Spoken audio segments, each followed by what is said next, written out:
Oke, ketemu lagi dengan saya Ignatius Aryano Putranto, dosen program studi akuntansi Fakultas Ekonomi Universitas Sanata Dharma.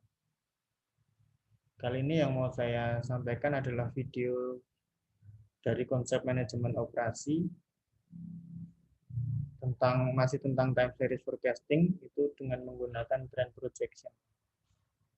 Jadi bagaimana kita bisa membuat proyeksi tren dengan menggunakan pendekatan time series. Oke, ini pengantarnya masih saya ambil dari bukunya Heiser et al. Trend projection is a time series forecasting method that fits a trend line to a series of historical data points and then projects the line into the future for forecast. Jadi proyeksi tren itu adalah suatu metode forecasting time series, di mana metode ini nanti akan menghasilkan suatu garis tren, dari data historis, dari sekumpulan data historis. Kemudian dari garis tren itu bisa dibuat proyeksi terkait dengan forecast untuk periode di masa yang akan datang. Jadi nanti modelnya dari trend projection ini adalah setiap kali kita selesai melakukan penghitungan, maka akan bisa kita gambarkan trennya. Kemudian dari penghitungan ini bisa kita proyeksikan. Forecast untuk beberapa periode berikutnya itu nanti akan menjadi seperti apa ketika digambarkan dengan garis tren itu. Nah, kemudian poin yang kedua di sini, if we decide to develop a linear trend line by a precise statistical method, we can apply the least square method. Jadi, ketika kita akhirnya mengembangkan garis tren ini menggunakan metode statistik, maka kita bisa menggunakan metode kuadrat terkecil atau sering disebut least square method. Nah, ini adalah grafik yang menunjukkan bagaimana hasil dari kuadrat terkecil itu nanti akan muncul kan gitu. This approach results in a straight line that minimizes the sum of the squares of the vertical differences or deviations from the line to each of the actual observations. Jadi pendekatan least square ini, metode kuadrat terkecil ini akan memunculkan hasil yaitu berupa garis lurus ya, straight line, yang akan meminimalkan jumlah kuadrat dari deviasi yang muncul. Maka kalau kita lihat di sini, nah ini, ketika menggunakan model kuadrat terkecil, nilai deviasinya itu akan menjadi semakin kecil. Maka ada yang mengatakan bahwa metode kuadrat terkecil ini sebenarnya metode yang lebih pas ketika kita akan membuat proyeksi tren yang kita inginkan. Nah, garis trennya ini yang lurus ini ya, straight line, dengan format rumus Y sama dengan A plus BX.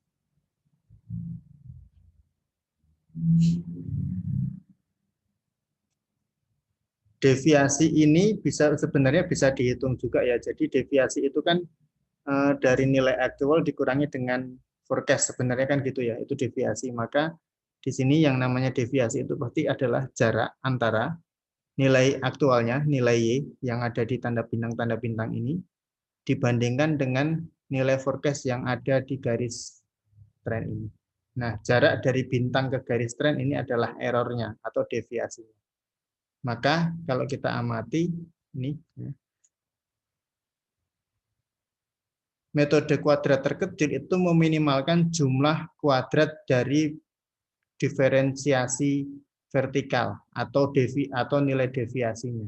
Ya, jadi metode ini meminimalkan nilai deviasi atau meminimalkan nilai penyimpangannya dari data aktual dibandingkan dengan forecast.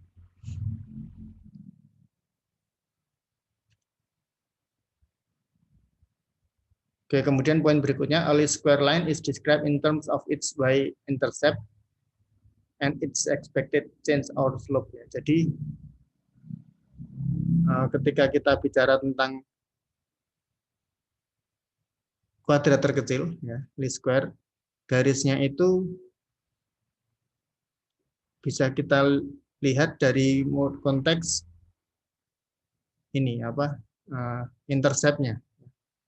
Seberapa besar nilai intercept dari Y dan berapa besar perubahan yang diharapkan itu terjadi atau slope-nya kalau dalam statistik.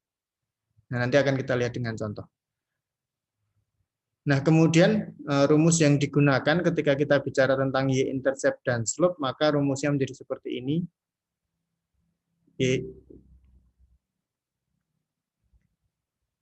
Y least square sama dengan A plus BX ya. Ini disebutnya Y hat, karena kayak ada topinya. Y hat ini adalah computed value of variable to be predicted atau variable dependent. Jadi kalau dalam konteks regresi itu ada variable dependent kan. Nah, di sini juga mirip sebenarnya. Y hat ini adalah variable dependentnya, variabel yang akan diprediksikan. Kemudian A itu adalah intercept Y aksis.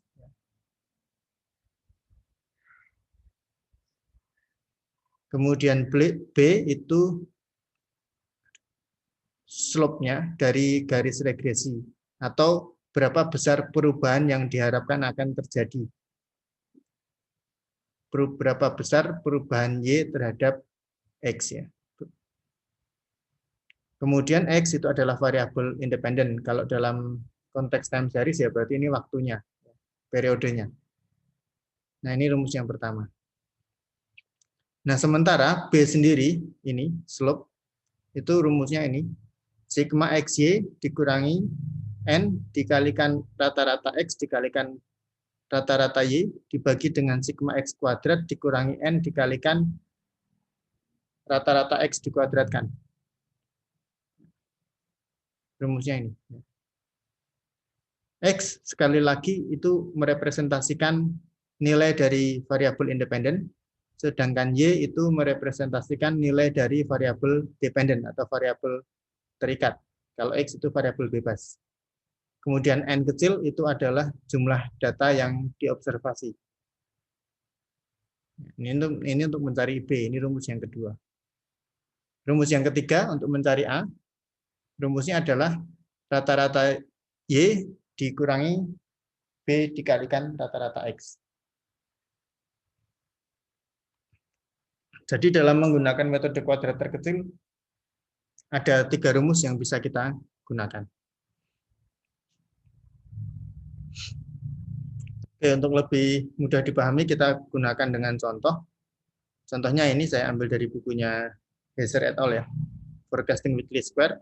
The demand for electric power at NY Edison over the past 7 years is shown in the following table and it's stated in megawatts. The firm wants to forecast next year's demand by fitting a straight line trend to this data.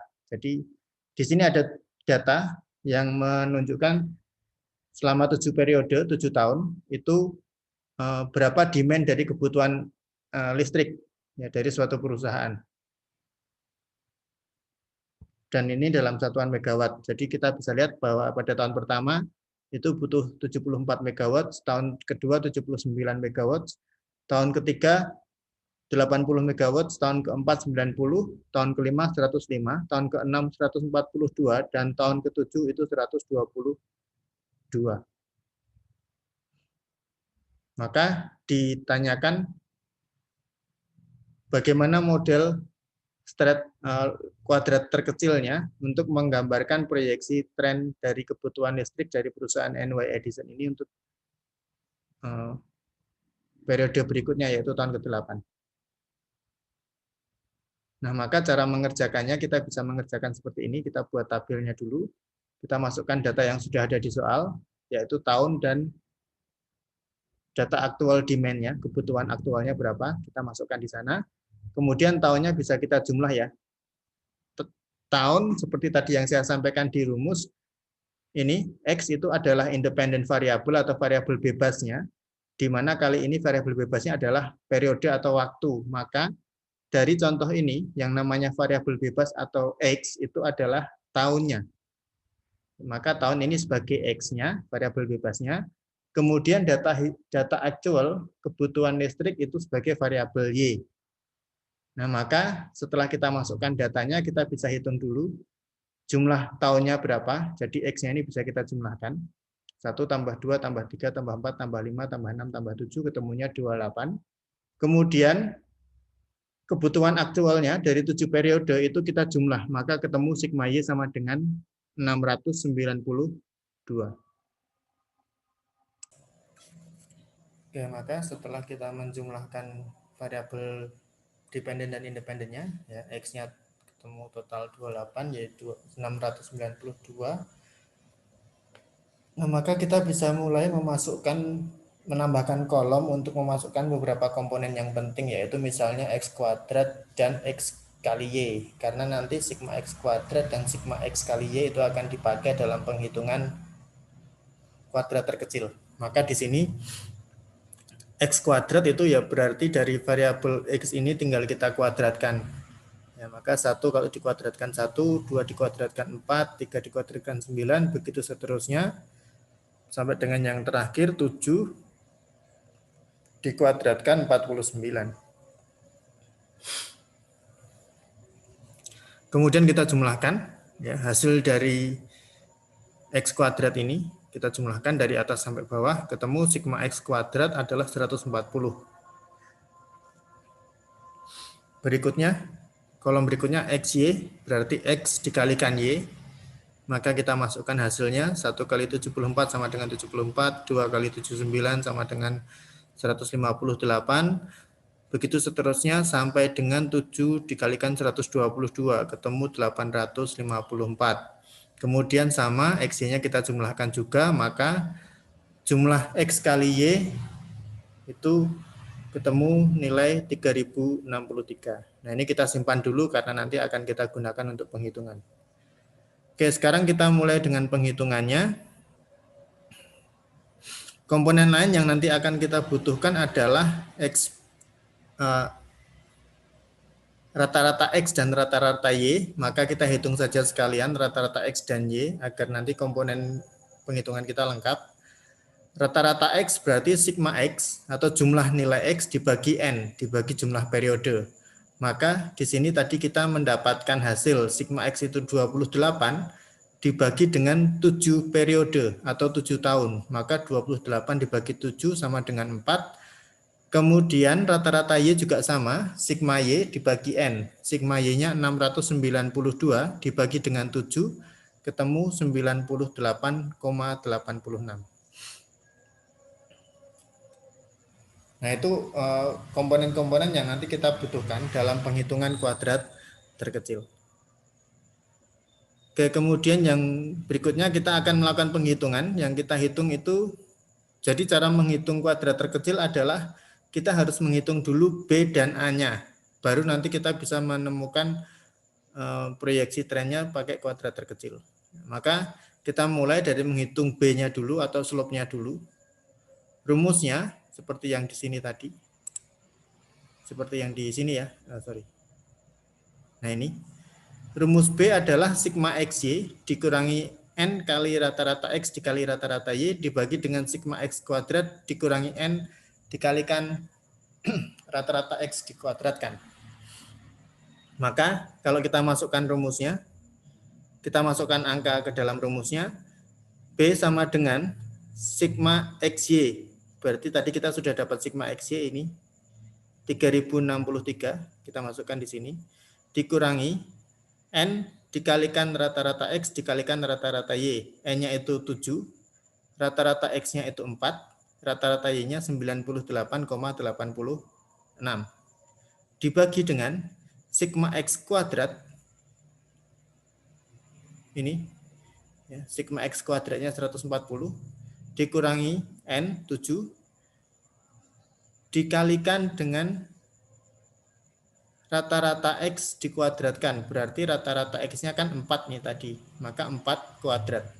Sama dengan, ini kalau dihitung ketemunya 295, dibagi dengan, ini kalau dihitung 28, maka 295 dibagi 28, ketemunya 10,54. Itu nilai B-nya, slope-nya.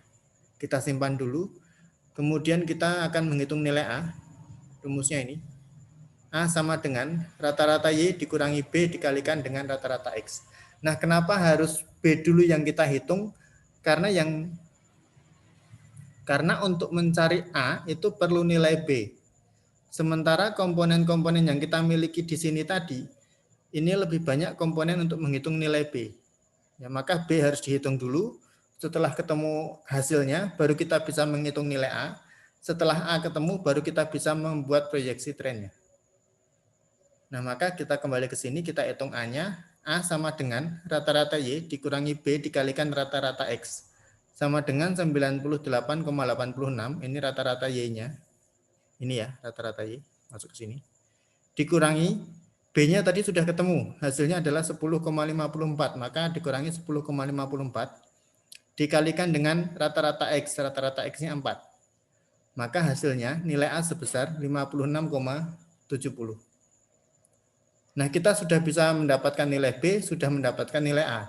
Maka kita bisa membuat persamaan tren untuk kuadrat terkecil, ya. Y hat sama dengan A plus BX. Maka Y hat sama dengan 56,70 ditambah 10,54X. Itu rumus persamaan trennya, ya, linearnya. Nah, terus bagaimana caranya menghitung forecast untuk tahun berikutnya atau tahun ke-8? Nah, tahun ke-8 berarti kan kita bisa mengatakan X sama dengan 8. Maka untuk menghitung forecast tahun ke-8, caranya Y hat sama dengan A plus BX, ya, di mana X-nya 8, berarti Y hat sama dengan 56,70 ditambah 10,54 dikalikan dengan 8. Maka ketemu hasil 141,2 atau 141 megawatt. Ini adalah proyeksi kebutuhan listrik untuk periode berikutnya, yaitu periode tahun ke-8. Berdasarkan metode persamaan kuadrat terkecil. Nah, maka kalau dibuat grafik jadi seperti ini, ya, garisnya lurus ini. Ini kuadrat terkecilnya. Sementara yang naik turun ini adalah data historisnya sampai dengan tahun ke-7.